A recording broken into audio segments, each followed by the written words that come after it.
खुदी की खलवतों में गुम रहा मैं, खुदा के सामने गोया न था मैं, न देखा आंख उठाकर जलवाए दोस्त, क़यामत में तमाशा बन गया। इकबाल फरमाते हैं कि मैं खुदी की खलवतों में इस कदर गुम रहा कि मैं हर वक्त अपने बारे में, अपने अंदर जो सलाहियतें थी उनको टटोलने में लगा रहा, और मैं हमा वक्त इस गौर फिक्र में रहा कि अल्लाह ने मेरे अंदर कौन कौन सी सलाहियतें रखी हुई हैं, और मैंने उन सलाहियतों को बरूए कार लाते हुए उनका इजहार किया इस दुनिया में। और जब मैं इस दुनिया से रुखसत होकर अगले जहां गया, तो वहां भी जब सारी कायनात, जब सारे लोग, इंसान, जिन्नात, फरिश्ते, हर चीज अल्लाह ताला के जलवों से सरफराज हो रहे थे, अल्लाह ताला के जलवों से मुस्तफीज हो रहे थे, और वो उस लुत्फ अंगेज कैफियत में थे कि उन्हें किसी चीज की खबर ही नहीं थी।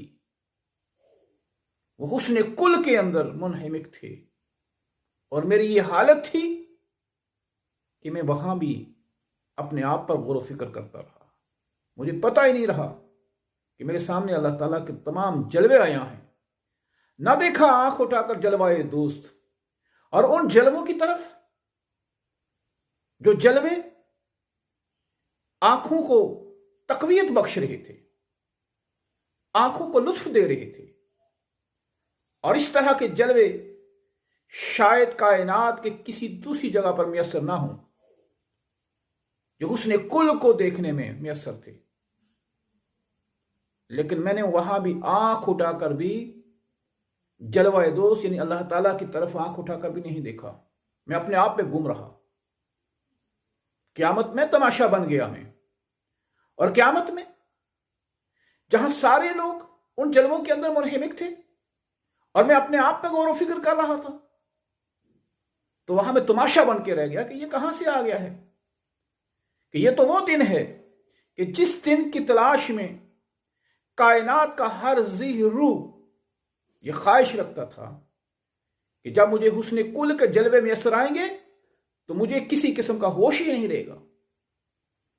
और वो सारे जब डूबे हुए थे और मैं उनके दरमियान तमाशा बन के रह गया कि ये कहां से आ गई मखलूक कि जिसे किसी की खबर ही नहीं है, किसी की पता ही नहीं है कि वो क्या कर रहा है, बल्कि वो अपने आप पे अंदर डूबा रहा और अपनी सलाहियतों को वहां भी तलाश करता रहा, वहां भी अपनी खुदी को तलाश करता रहा। इकबाल ये कहना चाहते हैं कि इंसान जब अपने ऊपर गौर व फिक्र करना शुरू कर देता है, अपनी खुदी को मुस्तहकम कर लेता है, और वह हमा वक्त अपने ऊपर गौर व फिक्र करता है, तो उसके सामने किसी और तरफ उसकी ख्वाहिश किसी और तरफ, उसकी नजर किसी और तरफ, उसका जहन किसी और तरफ जाता ही नहीं है।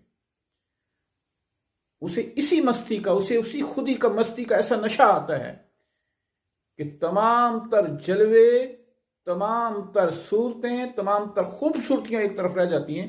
और वो अपनी इसी मस्ती में हमेशा गुम रहता है। और मेरे साथ भी यही हुआ कि क़यामत के रोज जब सारे लोग हुस्न कुल को देख रहे थे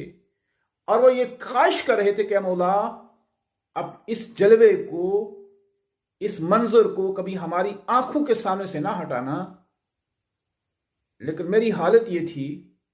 कि मैं आंख उठाकर भी उस तरफ नहीं देख रहा था, बल्कि मैं अपने आप में डूबा रहा, अपने मन में ही डूबा रहा, और अपने मन में डूबकर सुराग जिंदगी जो तलाश किया था वहां भी इसी मश्क के अंदर रहा, और मुझे वहां भी किसी किस्म की खबर न रही, और मैं दूसरों के सामने एक तमाशा बनकर रह